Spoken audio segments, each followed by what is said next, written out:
Quelle est la valeur de l'interrogation pour une société qui veut aller de l'avant?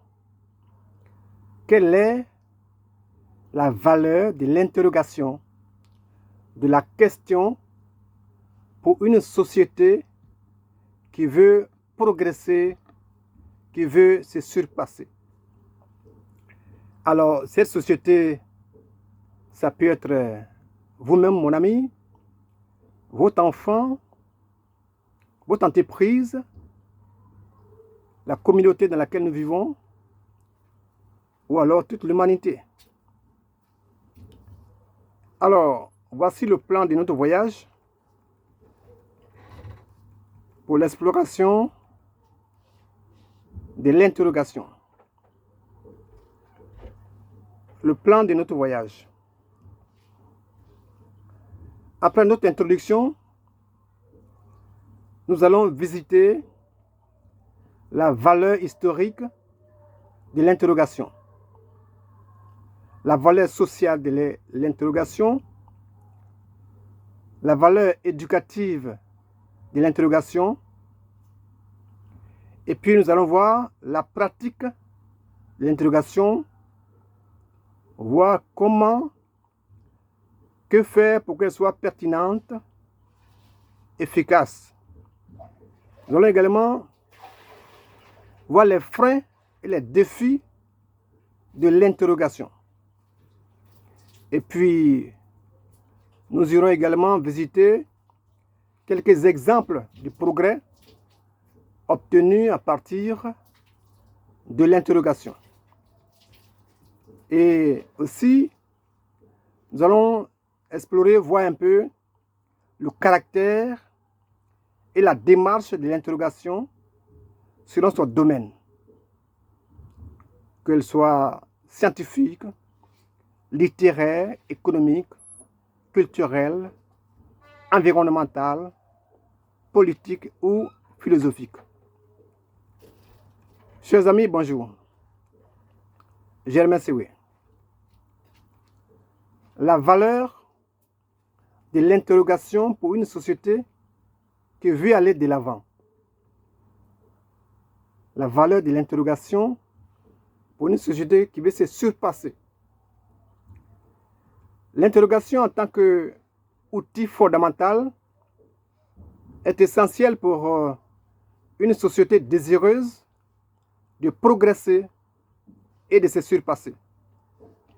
Ce questionnement perpétuel stimule l'innovation, les percées technologiques, encourage la réflexion critique et facilite les découvertes spectaculaires et l'adaptation aux changements constants.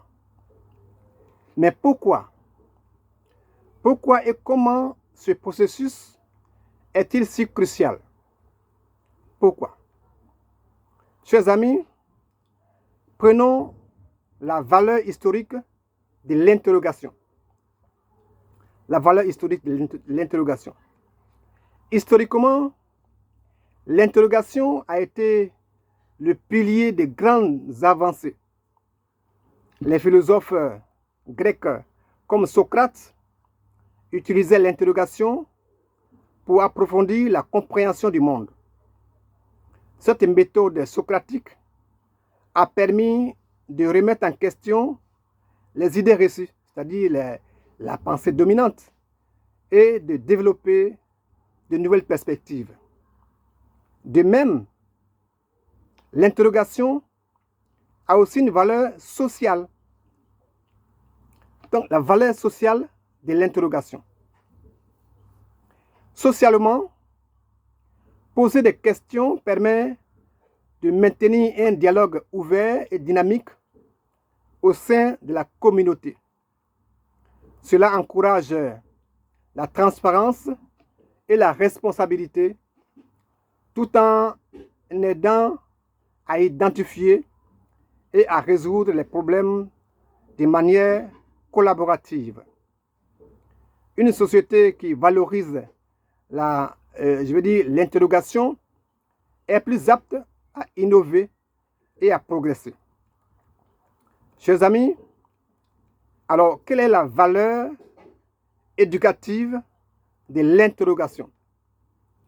La valeur éducative de l'interrogation. L'interrogation est également un pilier de l'éducation. Elle incite les étudiants à penser de manière critique et à ne pas simplement accepter les informations passivement. Un enfant qui pose beaucoup de questions montre une curiosité naturelle et une soif d'apprendre, des qualités cruciales pour le développement intellectuel. Chers amis, l'interrogation pousse les individus à explorer et à rechercher des réponses, ce qui stimule la curiosité intellectuelle. En formulant des interrogations, les individus remettent en question l'existant et cherchent des moyens nouveaux et améliorer de faire les choses, conduisant ainsi à l'innovation. L'interrogation encourage une analyse approfondie des informations et des situations, permettant aux individus de faire des choix plus éclairés.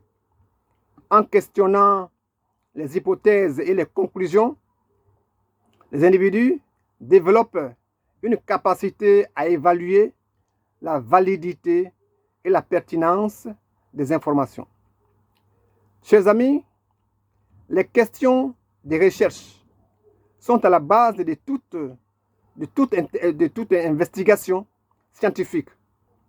Elles orientent les études et les expérimentations. De nombreuses découvertes scientifiques et, inventions technologiques ont été réalisées en réponse à des questions et des problèmes posés par les chercheurs. L'interrogation permet d'identifier et de comprendre les problèmes de manière plus précise. Chers amis, en questionnant les causes et les effets, les individus peuvent élaborer des solutions plus efficaces et plus innovantes. L'interrogation active l'engagement des étudiants, les encourageant à participer activement à leur propre apprentissage. Poser des questions aide les étudiants à mieux comprendre les concepts complexes et à les relier, à d'autres connaissances. L'interrogation favorise le dialogue et la communication ouverte, ce qui est véritablement essentiel pour le développement social et culturel. Chers amis, en questionnant les normes et les pratiques culturelles, les sociétés peuvent évoluer et s'adapter aux nouvelles réalités et aux défis. Alors, nous passons maintenant, à la pratique de l'interrogation. Nous passons à la pratique de l'interrogation. Alors, pour rendre l'interrogation pertinente et efficace, il est essentiel de poser des questions claires et spécifiques. Les questions doivent être ouvertes pour encourager la réflexion et la discussion.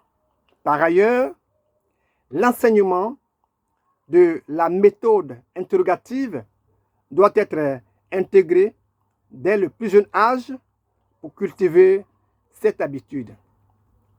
Chers amis, passons maintenant à l'exploration des freins et des défis de l'interrogation. Parce que l'interrogation a des freins, l'interrogation a des défis, ce qui la bloque, ce qui l'intimide, ce qui fait qu'elle ne peut pas avancer.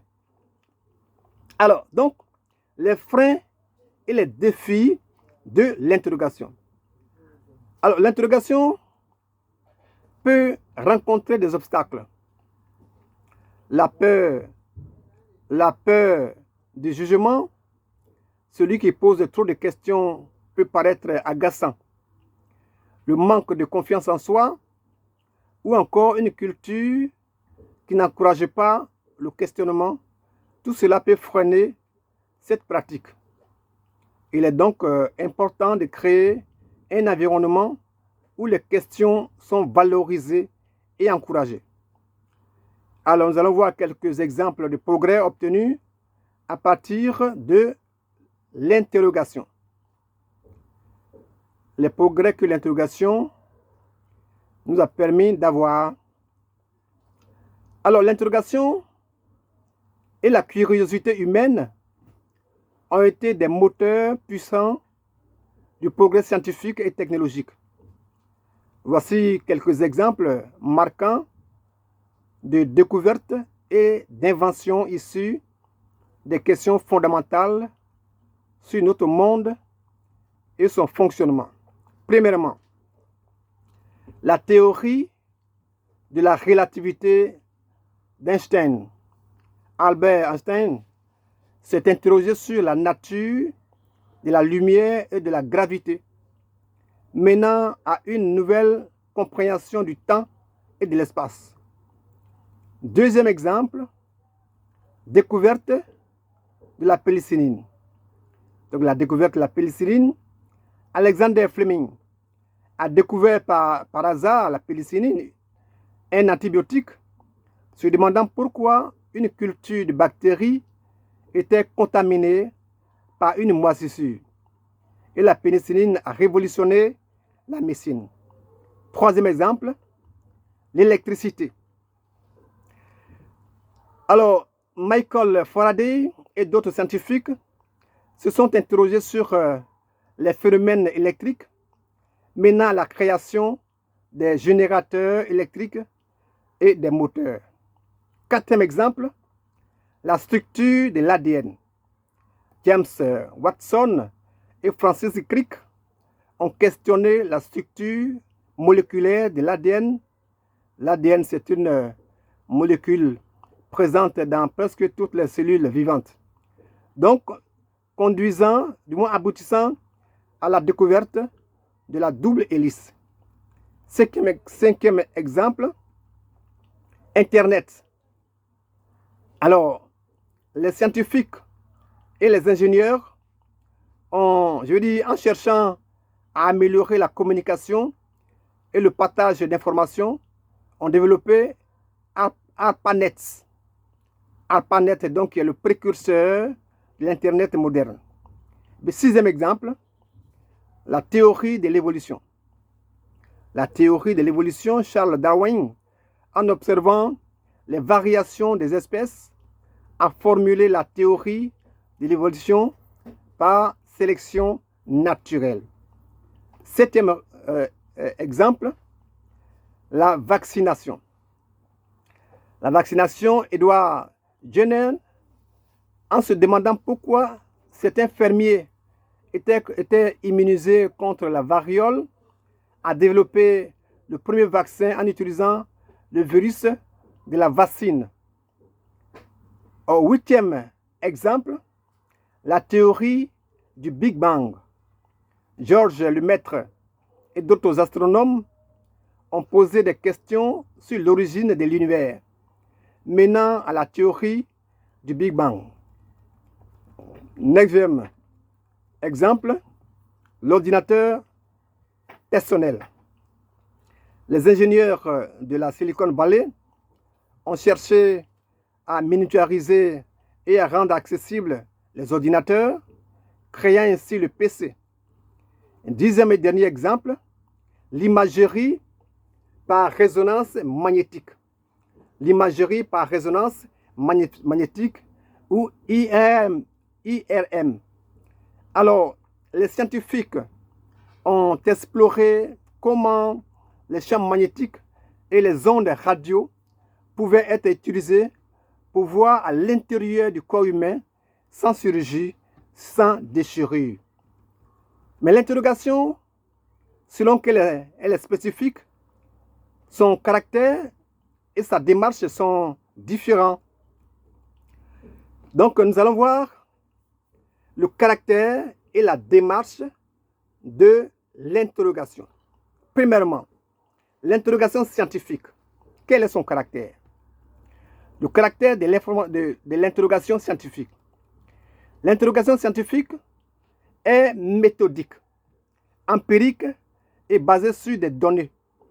Elle repose sur des hypothèses testables et vérifiables par l'expérimentation et l'observation.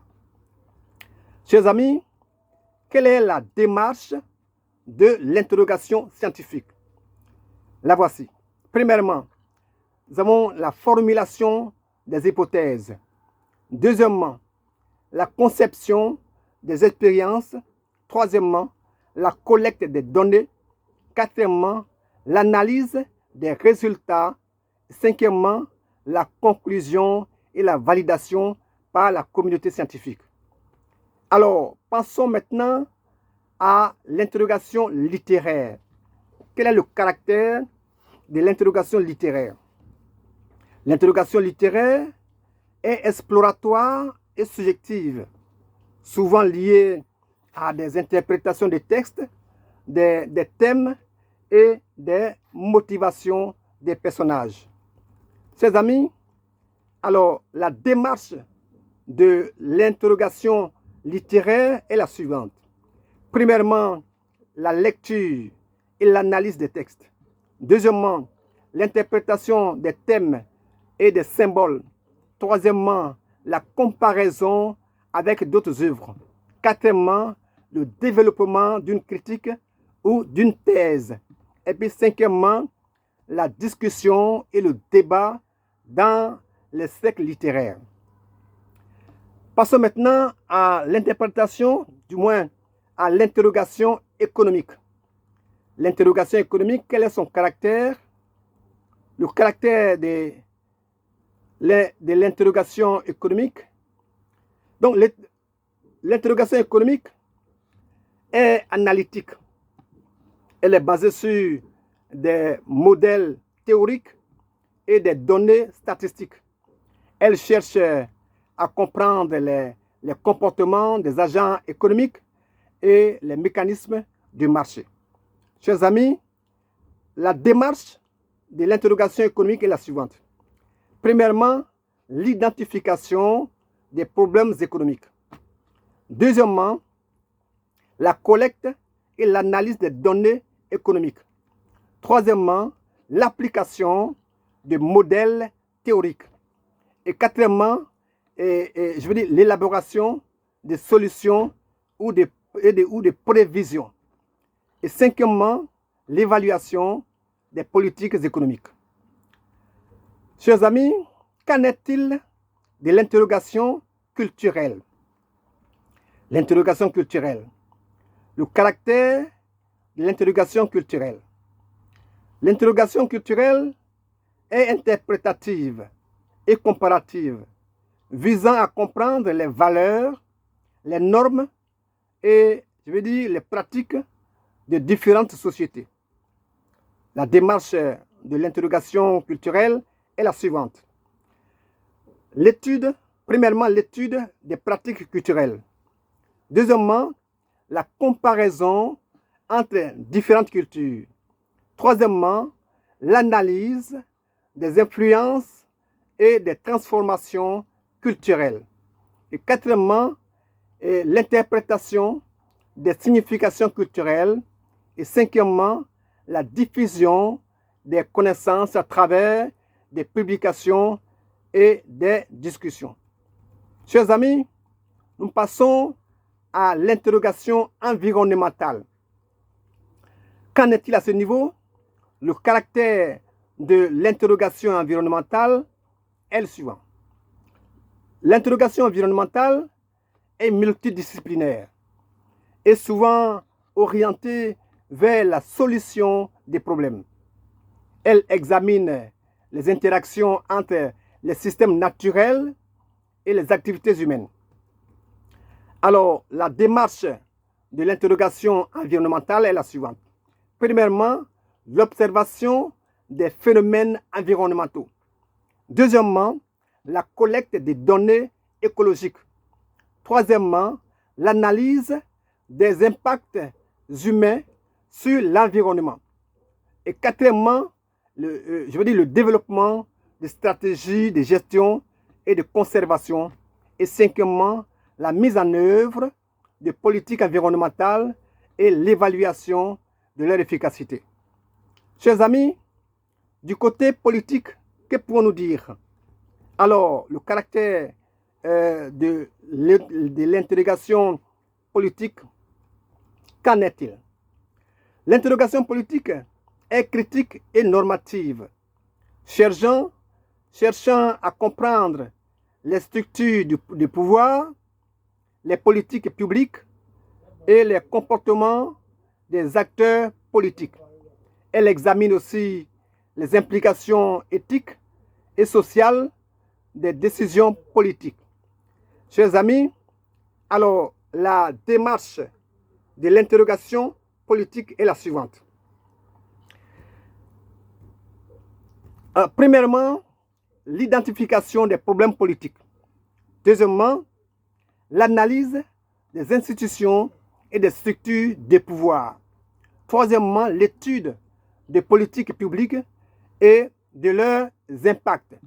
Quatrièmement, l'évaluation des idéologies et des discours politiques. Et cinquièmement, le débat et la formulation de propositions de réformes. Chers amis, alors, l'interrogation politique se distingue par son accent sur le pouvoir et la gouvernance, ainsi que par son engagement à améliorer la justice et l'efficacité des systèmes politiques. Alors, passons, chers amis, à l'interrogation philosophique. Qu'en est-il? Le caractère de l'interrogation philosophique. L'interrogation philosophique est critique. Elle est réflexive et systématique. Elle cherche à explorer les questions fondamentales concernant l'existence, la connaissance, la vérité, la morale et la réalité. Contrairement à d'autres formes d'interrogation, elle n'est pas nécessairement empirique, mais plutôt, analytique et spéculative. Alors, quelle est la démarche de l'interrogation philosophique? Alors, premièrement, il y a la formulation des questions philosophiques. Il faut identifier, des questions fondamentales et souvent abstraites, telles que qu'est-ce que la justice ou quelle est la nature de la réalité, etc. Deuxièmement, l'analyse des concepts, l'analyse conceptuelle. Il faut décomposer les concepts et les termes utilisés pour clarifier leur signification et examiner les implications logiques des idées. Chers amis, alors, troisièmement, la réflexion critique et l'argumentation. À ce niveau, il faut évaluer les différentes positions philosophiques à travers un raisonnement rigoureux en considérant des arguments pour et contre contenu d'idées. Et quatrièmement, l'examen des doctrines et des théories philosophiques. À ce niveau, il faut étudier les grandes œuvres et les théories des philosophes passés et contemporains pour comprendre et critiquer leurs idées. Et cinquièmement, le développement des nouvelles perspectives philosophiques. À ce niveau, il faut proposer de nouvelles idées ou théories philosophiques, souvent en réponse aux lacunes ou aux problèmes des perspectives existantes. Et sixièmement, la discussion et le débat. La discussion et le débat, il faut participer à des dialogues philosophiques pour affiner les idées, pour tester les arguments et pour enrichir la compréhension par l'échange intellectuel. Chers amis, l'interrogation philosophique se distingue par son accent sur la clarté conceptuelle, la rigueur argumentative et l'ouverture à l'exploration des questions sans réponse définitive. Elle vise à approfondir notre compréhension des aspects les plus fondamentaux de notre existence et de notre expérience humaine. Alors, je veux dire, chers amis, que chaque type d'interrogation possède sa propre démarche et son propre caractère adapté aux spécificités de son domaine, mais tous partagent l'objectif commun d'approfondir la compréhension et de trouver des solutions aux défis posés. Chers amis, nous pouvons dire en conclusion que l'interrogation est le moteur essentiel du progrès et de l'évolution de la société.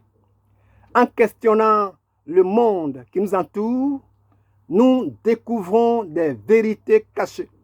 Nous développons des technologies révolutionnaires et nous améliorons notre compréhension des phénomènes naturels et sociaux.